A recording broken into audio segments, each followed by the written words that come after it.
مظہر حسین، روز news, Khanewal.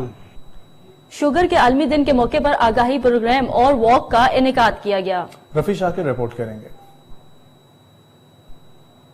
پر آگاہی programme اور walk کا اہتمام کیا گیا۔ شوگر آگاہی واک ڈسٹرکٹ ہیلتھ آفس سے ڈاکخانہ چوک تک نکالی گئی۔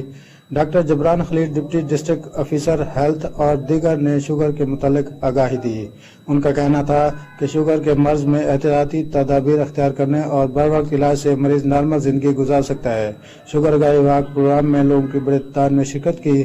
پروگرام میں ڈاکٹر جم خلیل احمد پروگرام ڈائریکٹر اور ڈاکٹر محمد اشرف لکھو ڈسٹرکٹ سرویلنس آفیسر نے خصوصی شرکت کی۔ شوگر کے عالمی دن پر ایک میسج دینا چاہتا ہوں کہ شوگر سے کس طرح بچا جا سکتا ہے۔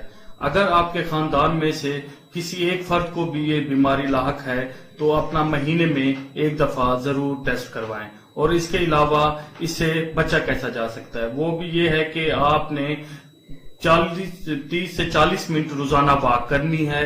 ملک محمد رفیع شاکر، روز نیوز، راجن پور۔ نواب شاہ اور گرد و نواح میں موسلادھار بارش اور